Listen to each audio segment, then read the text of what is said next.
If you stand in Times Square and look up at the massive digital debt clock, you are watching a number spin so fast that your brain cannot process it. $35 trillion, 36, 37, heading toward 38 trillion and accelerating. The number never pauses, it never rests.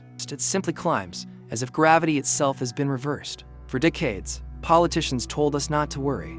They said deficits do not matter. They said we owe the money to ourselves. They said the debt is just a number on a screen, like a high score in a video game that looks scary but has no real-world consequences. But in 2024, something fundamental changed. The debt stopped being abstract. It stopped being theoretical. It became a predator. For the first time in American history, the United States government is now spending more money paying interest on its debt than it spends on national defense. Let that sink in. More money is going to bondholders from the past than to the military meant to protect the present. More money is going to service old promises than to fund the future. Interest payments alone are approaching $1 trillion per year, and that number is climbing faster than inflation itself. This is not a temporary problem. This is not a political talking point. This is a mathematical trap. In a normal household, debt has limits. When the bills get too high, you cut spending. You cancel subscriptions. You stop eating out. But a government is not a household. A massive portion of U.S. spending is locked in by law. Social Security, Medicare. These are promises made to an aging population, and they cannot be broken without political suicide. The government cannot meaningfully cut spending. So instead, it borrows more. To pay interest on old debt, it issues new debt. To service the new debt, it issues even more. This creates a feedback loop where borrowing fuels borrowing, and the interest compounds faster than the economy can grow. This is what economists call a debt spiral, and once a nation enters it, there is no clean exit. The terrifying truth is that there are only 3 historical ways for a country to escape a debt burden this large. 2 of them are impossible for the United States. The third is already happening, quietly, slowly, and deliberately. The first theoretical escape from overwhelming national debt is austerity. This means brutal spending cuts and massive tax increases. It means slashing Social Security payments, cutting healthcare programs, and dramatically reducing government employment. It means doubling income taxes or eliminating entire federal agencies. In theory, austerity balances the budget. In reality, it collapses the economy. The American economy is deeply addicted to government spending. Remove it too quickly, and you trigger a depression overnight. Any politician who proposes cutting retirement checks by 30% ends their career instantly. Any administration that proposes 70% tax rates is voted out in a landslide. Austerity is not politically survivable, and because it is not survivable, it is not an option. The second escape is default. The government could simply announce that it will not pay. This is what weaker nations have done in the past. Argentina, Russia, Greece. But the United States is not just another country. It is the issuer of the world's reserve currency. Every bank, pension fund, insurance company, and international trade contract on Earth is built on the assumption that U.S. Treasury bonds are risk-free. If the United States defaults, the global financial system does not wobble. It collapses instantly. Credit freezes. Trade stops. Banking systems fail. The result would not be a recession. It would be a financial extinction event. Because of this, explicit default is also off the table. That leaves only one remaining path. The path that every empire in history eventually chooses when the debt becomes unpayable. The path of least resistance, the soft default. Instead of refusing to pay the debt, the government pays every cent back in currency that is worth far less than when it was borrowed. The debt disappears not through repayment, but through dilution. This is not a conspiracy theory. It is a documented monetary strategy called financial repression. Inflation is not an accident. It is not a side effect. It is the mechanism. If the government owes $30 trillion and inflation runs at 5%, the real value of that debt shrinks by 5% every year. In purchasing power terms, the government has just erased $1.5 trillion of debt without raising taxes or cutting a single program. Bondholders receive their money back, but that money buys fewer groceries, fewer homes, and fewer years of security. This is how empires default politely. The strategy is simple.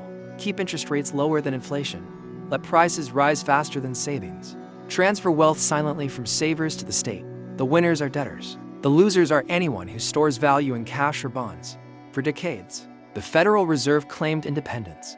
Its job was to protect the dollar, even if that meant crushing the economy with high interest rates. But today, the debt has grown so large that the Fed no longer has that freedom.